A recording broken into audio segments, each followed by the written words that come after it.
First of all, we gotta get this out of the way. Lolita fashion is not a cosplay. It is a real fashion worn by real people. It started in Japan. It has influences from Rococo and Victorian era fashions, and it has become well recognized, especially in Japan. So because of that, there are characters in anime that have been inspired by Lolita fashion. Some of them like outright state it, and then other ones it's clear that they have heavy inspiration. Also, I'm still recovering from being sick even though I'm not testing positive for it anymore. I still have symptoms and probably will have symptoms for a while, and today is like the most sniffly I've ever been, of course. So I'm sorry about that. I used to think that there were very few anime characters inspired by Lolita fashion, like maybe 5.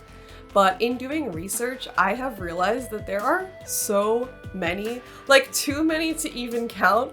So today I'm just gonna focus on 10 instances of Lolita fashion in anime, of ones that I've seen, that I know of, and that I mostly enjoy. Watching anime in Japanese with subtitles is a great way to practice Japanese, but a better, more effective way to learn, as well as put it into use, is through today's sponsor, italki. Italki is a global language learning community that connects students and teachers for one-on-one online language lessons, with many languages to choose from, but I focused on Japanese. I understand that jumping into a video call with a stranger one-on-one could be a bit scary, but I know that there is a teacher for you. There are so many different teachers to choose from, and I know that you could find one to connect with.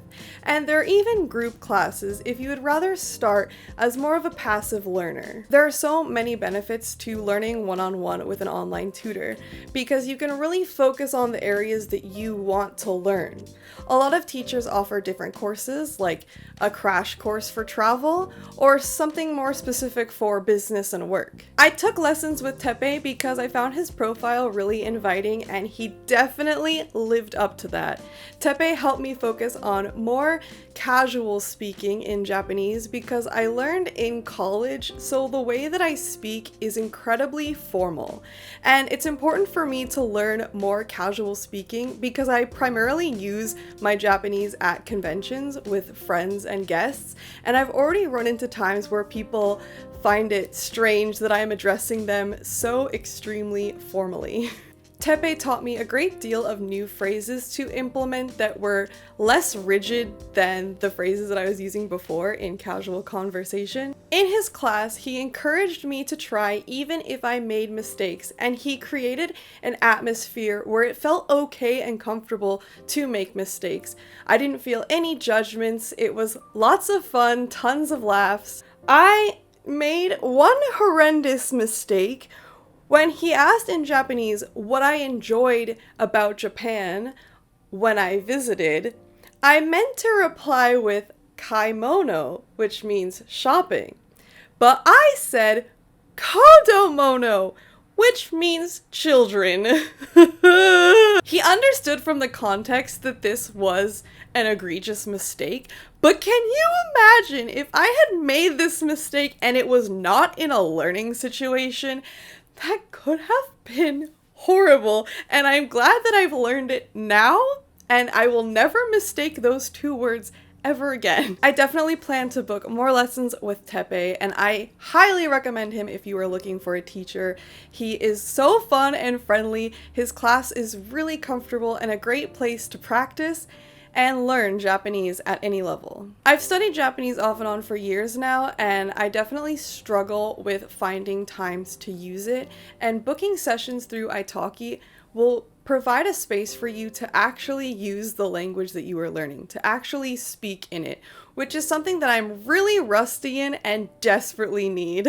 Italki is a great community of language learners. It's a great way to regularly immerse yourself in the language through tutoring, community lessons, quizzes, and group courses. The new year is a great time to set a new goal for yourself, or if you were like me and you have fallen off your studies, it's a great time to reset and start more productive behaviors. Learning a language is so good for you. It is so beneficial to your brain. It can help you improve short-term and long-term memory, as well well as enhance problem-solving skills, and italki is great for learning languages. Learn languages with quality native-speaking teachers on italki. Buy $20 and get $5 for free on your first purchase using my code LORE2023. Thank you so much italki for sponsoring this portion of the video and also for introducing me to this great learning resource. I am so thankful for this sponsor, and I think that it's so perfect for this video. But now, let's get back into anime. Where you draw the line of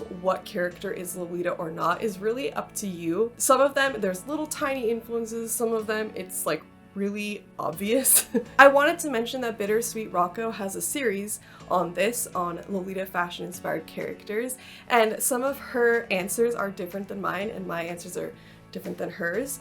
I did learn a few from her, which I will get to, but if you want more of this type of content, definitely check out her videos, as well as, I'm gonna struggle to say this name, hold on, Neferenthia has a video recommending Lolita lifestyle anime. I feel pretty confident that I said that name right, we'll see. I'm also not the most knowledgeable anime fan. I'm like a casual anime fan. There are Lolitas out there who like live and breathe anime and they were introduced to Lolita fashion from anime. And then there's also Lolitas out there who don't watch anime at all. And I'm like somewhere in between. I'm the person who goes to an anime convention and for the most part, I can recognize a lot of things. I have a lot of approximate knowledge. I've watched a lot of anime over the years, but I definitely still leave with a list of things that I don't know what it is and I like want to watch. So if you are like super knowledgeable in anime, this might not be the video for you. Maybe leave more recommendations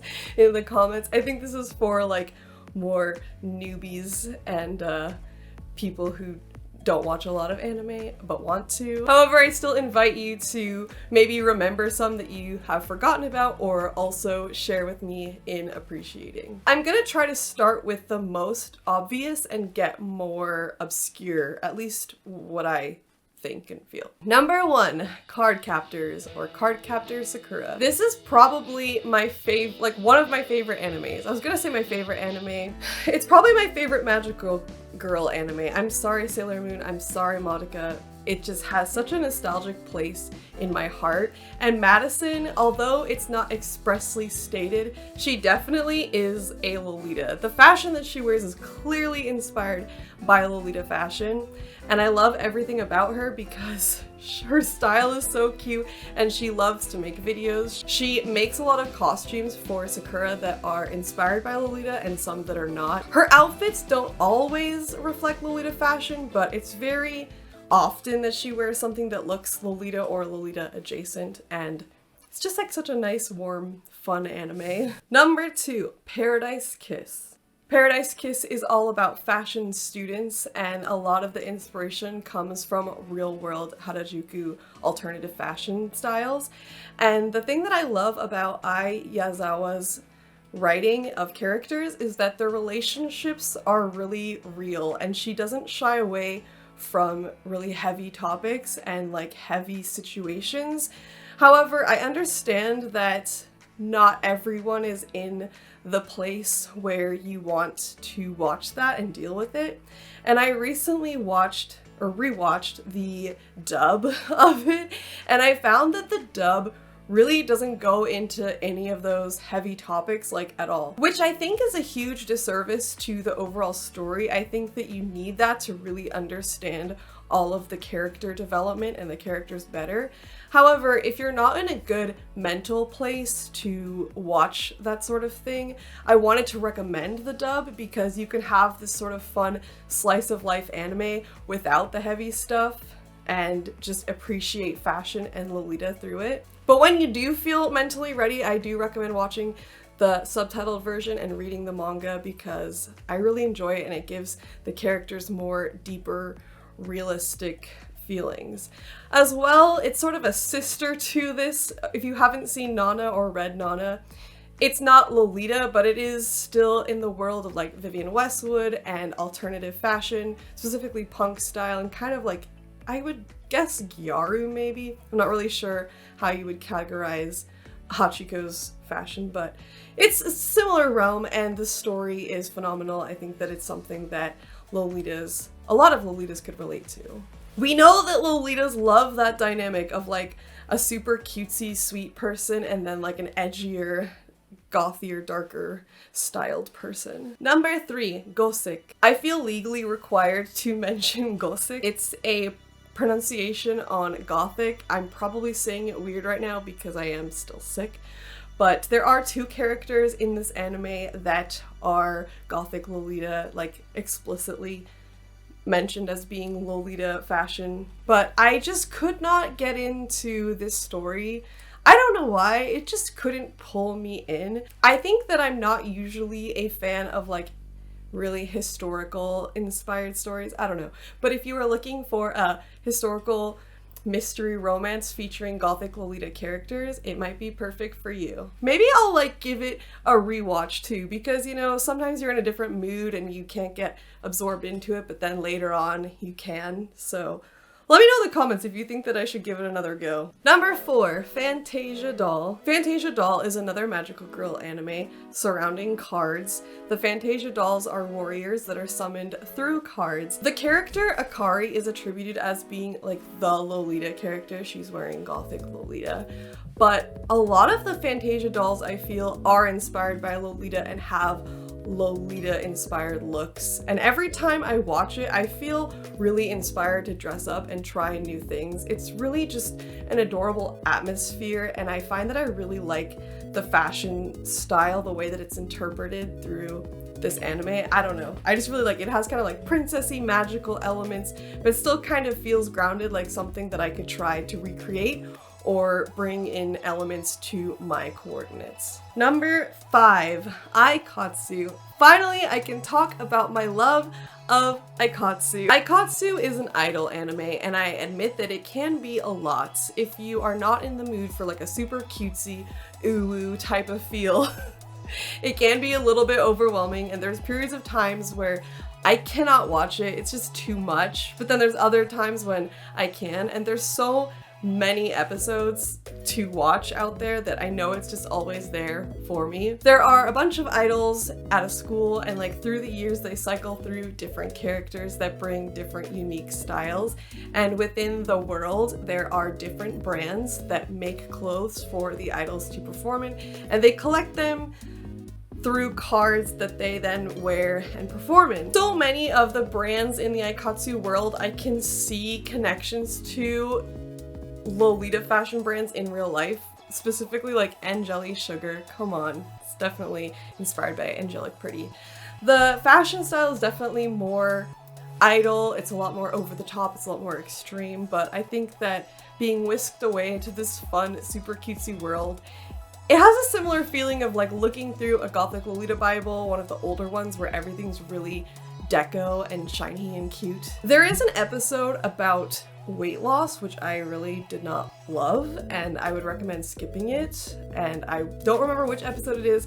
I'll put it here in editing, but other than that, it's a really cute, fun anime that I think can inspire you to dress up, and I think that the cards are really cool to look at. When I have met people in person, they've asked me to sign stuff, I've gotten a lot of comments about my signature and how I have like a cute autograph, and it was inspired by an episode of Aikatsu where they have to come up with the signature and be able to do it in a certain amount of time, and that inspired me to come up with my own. Getting into Aikatsu can be really overwhelming, and if you want to know more before you start, I really recommend this Aikatsu guide by the YouTuber Magical.